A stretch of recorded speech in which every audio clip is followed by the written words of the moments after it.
Hello ladies and gentlemen, it's Luke Innes here. I thought that since this channel has become a lot more movies based lately, I should start reviewing some movies. So I'm going to do this every once in a while. I'm going to review some movies that I've watched recently, give my thoughts and opinions on a few of them. Not all the movies I watched, just a few that I feel like I could talk about. Because I talk music on the podcast, so I figured I should use this channel for something different. If you're interested in listening to the podcast, then a link is in the description below. It's called Ironcast. It is the true alternative podcast. It is superb and I would really appreciate you checking it out.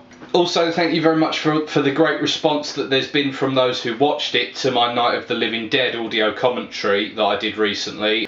I am planning to review a few more public domain horror films in future because I feel like that's a very interesting thing to do. It's quite a relaxed and informal way for me to express opinions on movies that I can easily express opinions on with, you know, the movie itself on, because they're in the public domain. So anyway, the subject of today's review is a 2007 British horror movie called Eden Lake.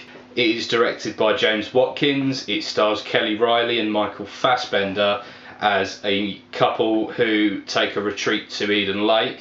When they get there, they are tormented by a group of working class kids, which essentially starts out as mild nuisance and develops into serious terrorisation and eventually violence and murder. And one of the things that I really liked about the film was just how proudly it wore its influences on its sleeve. The setting really evoked a movie like Last House on the Left. It evoked feelings of something like Straw Dogs, the idea of outsiders, again, of locals. I guess things like, even though there's no rape in the movie, I Spit on Your Grave and the more conventional sort of revenge movies. Another thing I really liked about the film, it is shot really superbly. There are no problems with any of the shooting. You can see that they've spent good time on this film. All of the money has gone to the right place. It's really shot well, edited well, looks absolutely fine. Visually the film is, there are no problems with it. In addition to that, I've got to say the film was very tense. It was very intense. In quite a short time you do invest a fair bit into the characters. You begin to sort of hope that they'll be alright. You begin to sort of empathise with them, and that only adds to the impact of the movie, because the movie does have a pretty big impact. A lot of times where I found myself quite sort of disturbed a little bit by the movie,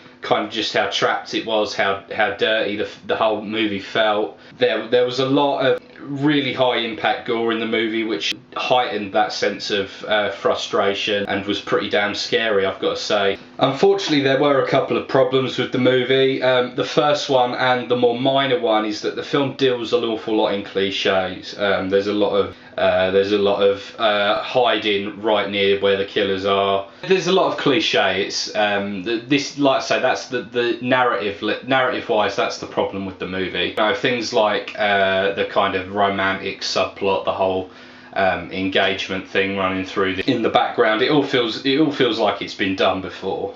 If you're going to make your movie clearly influenced by certain movies, is that you're going to end up emulating the tropes of some of those movies, especially such problematic movies as the likes of Last House on the Left and Straw Dogs, which are the two movies that I kind of think this is most based on. And the more major problem with the movie is the fact that it's very classist. It is a classist movie. It's essentially a film about two nice, sweet, loving, working class people getting terrorised and eventually brutalised by a group of awful working class yobs. I'm going to do some spoilers here, so if you want to avoid spoilers, click to this time mark in the video, wherever it is on screen. I don't know where I'll put it. Like I said, the big problem with the movie is that it is very classist. You know, these characters get really picked on for no other reason than because they're there, and these awful young hooded top wearing thugs are taking liberties and being evil, basically. That's the major problem with the movie, is that it is classist. I'm going to go as far as to say it's a classist film. And the problem is there's no resolution to that. There's no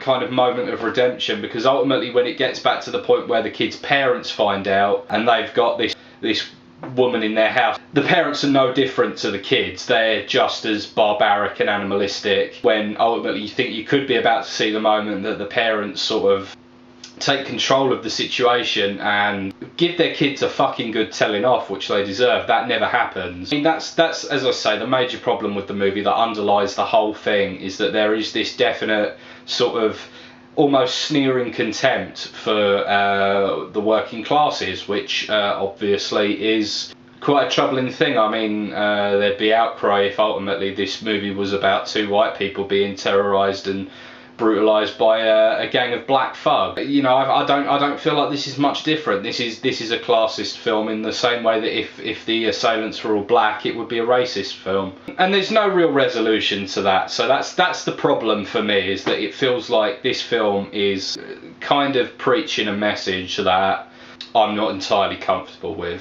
Ultimately, I think I could be reading too much into the film. I feel like there's the chance that this is just an exploitation film. This is a horror movie, an exercise in gore, a very effective exercise in gore, intensity, terrorisation. From a technical standpoint, I can't knock the film. It is very well made for very little money, quite clearly. The performances in it are really good. So overall, I would have to say that this movie is a 6 out of 10. The technical brilliance of the movie and the mastery of what's going on really isn't enough to mask a pretty thin plot that is also quite offensive, frankly. If you've seen this movie, let me know what you think in the comments section. Did you think it was a classist movie, or did you think that this was just a really trashy piece of effective exploitation? I'd love to hear what you think. Until next time, that's Luke Innes signing off. I hope you've enjoyed this video. Make sure to check out my podcast, Imecast.